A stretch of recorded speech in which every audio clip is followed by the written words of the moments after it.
Simple and ఈజీగా veg pulao and బంగాళదుంప కుర్మా ఎలా చేయాలో చూసేయండి. వీడియోని లాస్ట్ వరకు చూడండి. అలాగే మన ఛానల్ని సబ్స్క్రైబ్ చేసుకోండి. కుక్కర్లో చేసుకునే వాళ్ళు కుక్కర్లో, బాండీలో చేసుకునే వాళ్ళు బాండీలో. నేనైతే కుక్కర్ పెట్టుకుని 3 టీ స్పూన్ల ఆయిల్, 1 టీ స్పూన్ నెయ్యి వేసుకుని జీరా, బిర్యానీ ఆకు, లవంగాలు, యాలకులు వేసుకున్నా. ఇలా సన్నగా తరిగిన ఉల్లిపాయలు, పచ్చిమిరపకాయలు వేసుకుని అవి వేగిన తర్వాత అల్లం వెల్లుల్లి పేస్ట్ 1 స్పూన్ వేసేసుకున్నా. అది పచ్చివాసన పోయేదాకా వేసుకుని అందులో కొంచెం గ్రీన్ బఠానీ కూడా వేసుకున్నా అనమాట. గ్రీన్ బఠానీ తర్వాత పుదీనా ఫ్లేవర్ కోసం బాగుంటుంది, పుదీనా వేసుకున్నాను. ఇంక తర్వాత ఒక చిన్న టమాటో వేసుకుని అలాగే ఒక క్యారెట్ క్యూబ్స్గా కోసుకుని ఒక బంగాళదుంప వేసుకుని 2 గెరెట్లు పెరుగు వేసుకున్నాను. పెరుగు వేసుకుని మొత్తం కలుపుకున్నాను అనమాట. ఆ పెరుగు అంతా ముక్కలకి పట్టేలాగా. తర్వాత అందులో కొంచెం గరం మసాలా, నేను జీలకర్ర ధనియాలు వేపుకుని పొడిగొట్టుకున్నాను. ఆ పొడి, కొంచెం పసుపు, సాల్ట్ వేసుకోవాలి రుచికి సరిపడా. ఇంకా మొత్తం మిక్స్ చేయాలన్నమాట. అరగంట సేపు నానబెట్టుకున్న బాస్మతి రైస్ ఇలా వేసేసుకోవాలన్నమాట. ఇంకా రైస్ మొత్తం ఇలా వేసేసుకుని కాసేపు కలపాలి. ఆ వాటర్ అంతా ఇంకిపోయి ఆ మసాలాస్ అన్ని రైస్కి పట్టేలాగా కలుపుకోవాలి ఇలాగా. తర్వాత ఇంకా ఎసరికి సరిపడా వాటర్ పోసుకుని ఇప్పుడే సాల్ట్ అడ్జస్ట్ చేసుకోవాలి. తర్వాత పుదీనా జెల్ వేసుకుని కొత్తిమీర ఉంటే కొత్తిమీర కూడా వేసేసుకుని ఇంకా విజిల్ పెట్టేసుకోవడమే. 3 విజిల్స్ వచ్చాక కట్టేయడమే.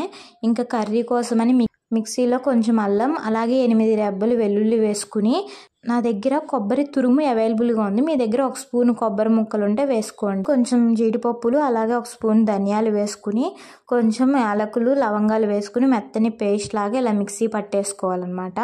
కర్రీ కోసం బాండీ పెట్టేసుకుని అందులో 2 టేబుల్ స్పూన్ ఆయిల్ వేసుకుని సన్నగా తరిగిన ఉల్లిపాయ, పచ్చిమిరపకాయ వేసేసుకుని కొంచెం కరివేపాకు కూడా వేసుకోవచ్చు.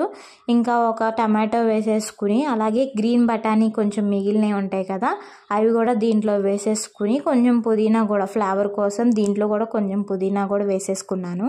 వేసేసుకుని కలిపేసుకోవడమే.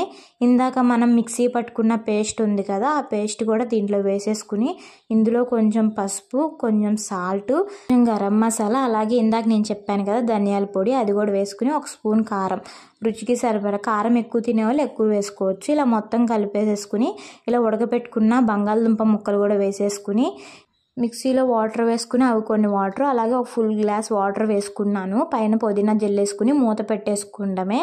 థిక్ పేస్ట్ లాగా గ్రేవీ లాగా దగ్గరికి వచ్చేస్తుంది. ఆ వీడియో క్లిప్ మిస్ అయిందండి.